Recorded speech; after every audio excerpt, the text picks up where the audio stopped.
ভাই আছে বলে আমাকে অহংকারী দেখাচ্ছে।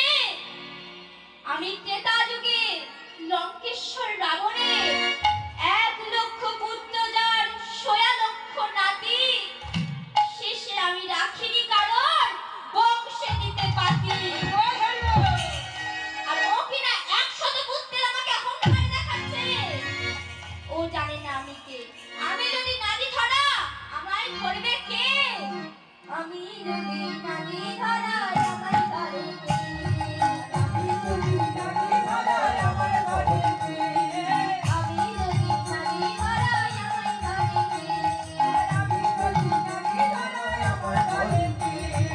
মানসদা মানসদা দিয়েছিল আমায় বাঁধিতে।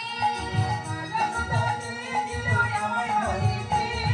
মানসদা দিয়েছিল আমায় বাঁধিতে। আরে মানসদা দিয়েছিল আমায় বাঁধিতে। আমি যদি নাদি ধরা আমার বাঁধিতে।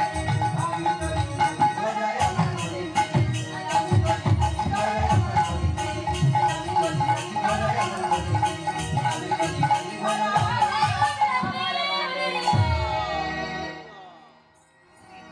মাগো, এইসব ঘটনা হওয়ার পরে নিমাই যেন কেমন বদলে গেল।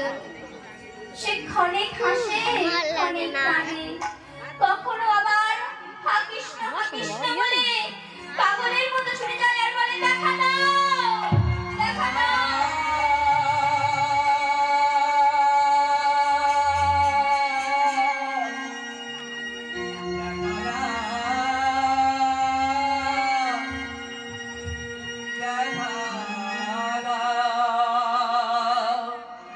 আমার হৃদয় মন্দিরে পুজিব, আমার হৃদয় মন্দিরে পুজিব তোমার। কে রাখে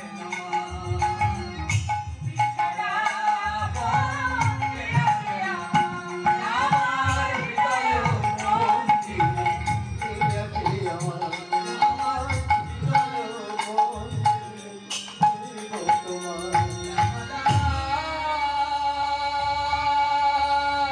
তুমি কোথায়? দেখা দাও, দেখা দাও।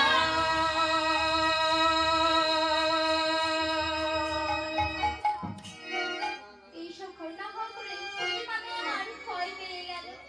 তার নিমাই কি হয়েছে সেই ভাবিয়া গেলে শিবাস পণ্ডিতের কাছে।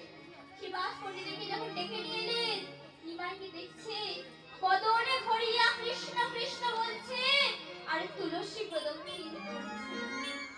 তুলসী প্রদক্ষিণ করিতে করিতে নিমাই ঠাকুর আমার হঠাৎ মাটিতে লুটাইয়া পড়লেন।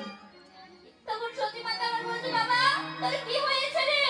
দেখো না শিবাস ঠাকুর আমার নিমাই কথা বলছে না, আমাকে মা বলে ডাকছে না। কেন ডাকছে না? নিমাই মা বলে ডাক। এদিকে শিবাস ঠাকুর বলছে, মা গো আপনি যে বড় ভাগ্যবতী, কারণ আপনার মধ্যে যে কৃষ্ণ প্রেমে ভাব জেগেছে ওকে আর ঘরে রাখা দায়। মা গো